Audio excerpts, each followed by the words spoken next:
I think there's a point of clarification that needs to be made. When the inquiry was made of Mr. Conyers, did he show interest in or speak about the hearings on ACORN in February? I think Mr. Conyers' answer was precisely correct. It was actually March 19th that he indicated that interest. And I would point out also that in that dialogue that took place in that hearing that day, when Mr. Conyers stated that he believed it was worthy of our interest, the chairman of the Constitution Subcommittee, Mr. Nadler, responded to the effect of, when I see credible evidence. And then the response that came back from that was... Finish the sentence. When I see credible evidence, what? When I see credible evidence, I will consider hearings. And I think it's important that that clarification also be made. And then the response from Mr. Conyers, and this is from memory, not from data in front of me, so it may not be precisely right, was, I think we see evidence in front of us of our interest. Heather Heidelbaugh had already testified, or prepared to, that she had achieved a partial injunction against ACORN in Pennsylvania, and I had pointed out I'll say the openness in the election laws across the country. So I think it's very, very important that we have this discussion about hearings on ACORN, and it appears to me that ACORN has corrupted the election process in the United States so much that it threatens the very Constitution itself.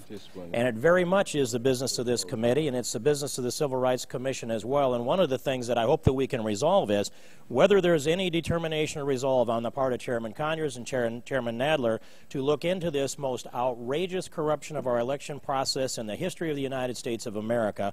Will we follow through with our constitutional duty? I don't believe it pays to have any more private conversations about this. It's time for this Congress to move in more than one committee, but especially the Judiciary Committee and specifically the Constitution Subcommittee. So that's my position and view on it, Mr. Conyers, and I appreciate you giving me that opportunity to say so at this time. And I appreciate hearing from you about this, Steve. Let me, if the gentleman would yield, let me just respond to that. I'll repeat essentially what I said a few minutes ago. Congress has done everything it could do against the private organization. We have defunded ACORN. I believe that that action is unconstitutional. The courts will determine that, but we've done that. There's no further thing that Congress could do. There's no function for a congressional investigation leading toward possible action because we've already taken the action. All these allegations are just that, allegations. I think it's a little stretching the point to say it's the worst conspiracy ever, but forgetting that. These are all allegations. Allegations are to be investigated if there's anything to them by state, local, federal law enforcement agencies at their discretion if they think there's anything to those allegations. It's up to them, not to us. Now I hope we can get back to this. Will the gentleman from Iowa yield to me? I would yield.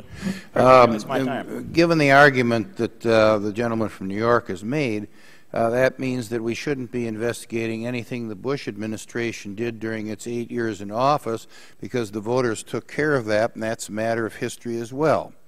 And in reclaiming my time, the continuing resolution that shut off funding to ACORN expires December 18th. That's this month, in just a couple of weeks. And so at that point, any action Congress may have taken will have also been negated.